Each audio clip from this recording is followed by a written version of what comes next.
I won't forget you, buddy.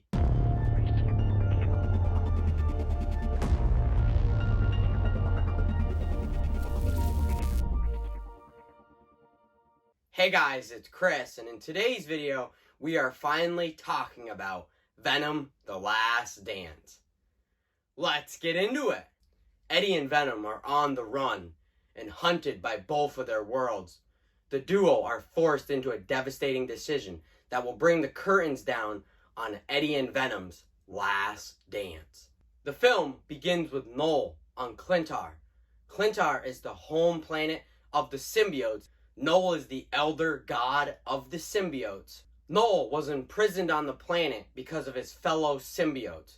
The Symbiotes retreated to Earth. Knull mentions a codex. It is the key to his freedom. Knull sends the Xenophages to retrieve the codex. Eddie and Venom are teleported back to their home universe. Venom leaves behind a piece of the symbiote on the bar in the MCU. Later, Eddie encounters a Mexican gang. After a short fight, Venom bites and eats their heads off. That was delicious. Eddie is now being stalked by a Xenophage, and General Strickland is called in. The General takes the piece of the symbiote that was left by Venom. This is called viro shedding. Now, the General took the piece of the symbiote that was in the Sony Spider-Man universe. The piece of the symbiote that's in the MCU is still in the MCU. Patrick Mulligan is locked up in Area 55 because he has bonded with the Toxin symbiote. Is it the Toxin symbiote or the Baja Blast symbiote? The color scheme looks a lot like that Mountain Dew flavor. Patrick warns this military organization about the Xenophages and Knull. Patrick has a vision of the future. He is shown Knull on Klyntar while the planet is burning and crumbling. Now, this would have teased Knull in future films, like he is eventually gonna escape Klyntar because it's burning and crumbling all around him. He's gonna escape this planet. But because this universe is dead after Kraven the Hunter, unfortunately, that's probably not gonna happen in this universe anyway. It's probably gonna happen in like a future Spider-Man film. Final Destination knows having a vision of the future is never good. Eddie and Venom have a brief encounter with a Xenophage atop of a flying plane. Venom dodges the Xenophage and manages to grind it up in one of the plane's engines. Venom and Eddie free fall to the ground, and the Xenophage repieces itself back together. Now, the Xenophages are unkillable. No matter what you do to them, you cannot kill them. Even though in the final battle, they kill him with acid and explosion, which get rid of him. So, maybe just a massive explosion can kill him. Anything else? Nah. The Xenophages are also like wood chippers. As soon as they put you in their mouth, you like get spit out of the back of their head like you just went through a wood chipper. Like just grinding you up.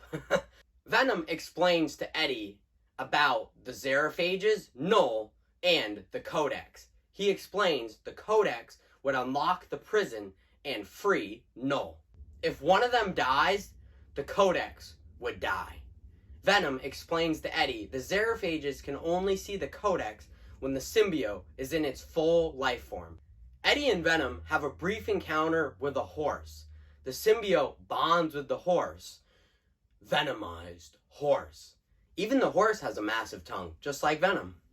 Alright, let's fast forward to the final act. In Vegas, Eddie and Venom and Mrs. Chen are attacked by a Xenophage. The monster retreats and the military organization captures Eddie. During this, Venom is separated from Eddie. Eddie wakes up in a cell and is confronted by Patrick. He tells him to enlist the help of the other symbiotes captured in Area 55. The General and his team enter the cell room and shoot Eddie dead. This prompts Venom to bond with Eddie once again. When suddenly a Xenophage attacks and Patrick/Toxin sacrifices himself so Eddie could retreat. During his escape, multiple symbiotes bond with workers and doctors. Several symbiotes' color schemes deliberately resemble characters from the comics.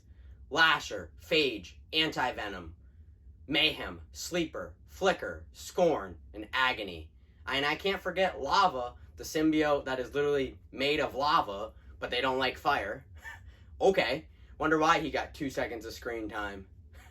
All these symbiotes literally show up for a minute, fight, and then get killed by the Xenophages. It's cool to see their color schemes reference or resemble characters from the comic books, but you could have had them last a little bit longer. Especially most of the final battle is just one Xenophage until he phones home and he summons like 3 or 4 of them. It's like, dude, you're killing all these symbiotes and there's only one of them? Jesus. At least put up a fight, all these other symbiotes. After an explosive battle and high-speed chase with the Xenophages, most of the other symbiotes are dead. The monster phones home and more Xenophages teleport to the battle. Venom realizes they can't kill these monsters. He proceeds to sacrifice himself. Venom grabs a group of Xenophages and bonds with them all. Venom drags them between 2 tankers of acid. With the acid, he melts his in the Xenophage's skin. The general flicks his lighter, causing a massive green fireball explosion, killing all the Xenophages.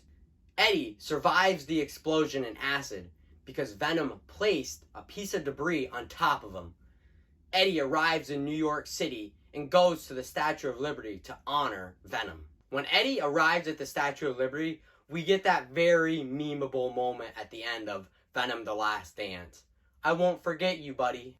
Before the credits roll, we are shown Knull again. He is still imprisoned on Klyntar. He vows he will kill your world and everyone will burn. And you will watch.